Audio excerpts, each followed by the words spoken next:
I've said is that I understand the frustrations that are being expressed in those protests. In some ways, they're not that different from some of the protests that we saw coming from the Tea Party, both on the left and the right. I think people feel separated from their government.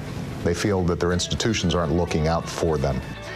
With us now, Republican Senator from Oklahoma, Senator Tom Coburn. Buddy, it's good to see you again. How you doing? Hey, I'm doing fine, Joe. Good to see you. Very good. Hey, let's first of all talk about these protests that are happening on Wall Street and actually happening across the world. There seems to be a growing disconnect in this country, especially between Washington and the voters.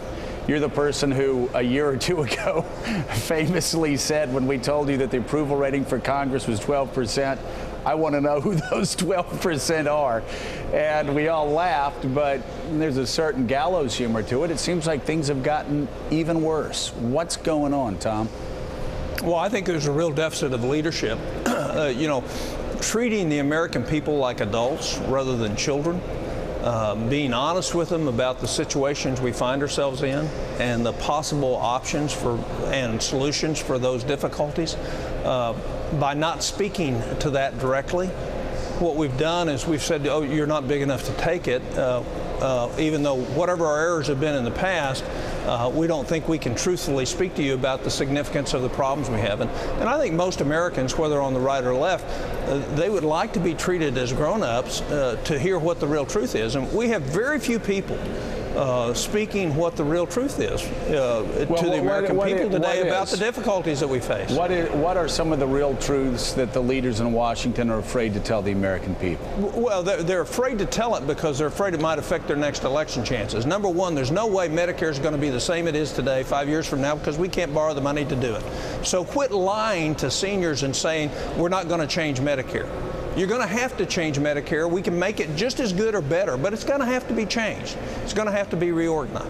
Social Security, we got $18 trillion unfunded liability just on the people that are in it. It has to be changed. It doesn't mean we could have to decrease benefits, but we have to change it for those that are going to come afterwards. And to say we're not going to touch it because it might affect us politically is absolutely failed leadership. So anybody that says, I want to walk away from these things that seniors, the most powerful voting bloc in our country, care about, what they're being is absolutely dishonest with them and treating them like children. Americans will stand up and solve the problems that we have if, in fact, we'll come to them and ask for their help. And they will help us do that. But we don't have anybody willing to do that, Republican or Democrat, President or Congress. Everybody's gaming the system right now. And it's pretty sickening. It is pretty sickening, Tom. You've been fighting for these things for some time, just telling the truth about our entitlement crisis. What about our tax system, which allows inequities that I know you don't support, that cause a lot of Republicans, a lot of conservatives I know great concern that the largest corporations on the planet are paying less in taxes than secretaries who work for those corporations, that you've got millionaires and billionaires paying an effective 17, 18% tax rate. Isn't that number three? And you listed Medicare and Social Security. Isn't number three the bitter truth that we're going to reform our tax system in a way that grows our economy over the next quarter century? Well, actually, it's bigger than number one or number two, because one of the reasons we're having trouble creating a dynamic economy now, besides the absence of leadership in Washington and anybody believing with any certainty somebody has a plan that will actually solve our problems, is that you have a tax code that's loaded with tax earmarks that are defended by groups like ATR that think that's just fine, where you have winners and losers. We spend $250 billion a year paying our taxes that creates no wealth for anybody in this country. The way to solve that problem, though, by the way, is saying at a certain date, like 4 months from now, that tax code's gone. Now, Congress, you got 4 months. Congress and the President, you got 4 months. Put a tax code in that is stimulative to the country, still slightly progressive, fair, and make sure everybody's participating in carrying the load in this country. I mean, the American people would accept that. No doubt. Sam Stein. Senator, quick question for you. You talked about the need to actually have an honest conversation on reforming Medicare and Social Security. In August, when the President and House Speaker Boehner were talking about this grand bargain, on the table were raising the eligibility age for Medicare and changing the payment structure for Social Security. Looking back on those failed discussions, how big a setback was it that they weren't able to hammer out a deal? And looking forward to the super committee and specific these triggers, what are your concerns about the cuts that are entailed if this committee remains deadlocked? Well, first of all, I didn't vote for this package that created this because the easiest way for politicians to get out of being culpable for what they should be responsible for is to have a cross-the-board rescissions in something which they can say, well, I'm sorry that happened and it's not my fault. You know, it's a height of irresponsibility. Medicare has $100 billion a year in fraud in it. Nothing's being done significantly. The Justice Department is better than the Bush administration on that area, but that's the only thing they're better about. We have an incentive that says don't participate in making an evaluation about how much money you spend in Medicare. We ought to go the other way. We can do it. It's a shame no grand bargain was made.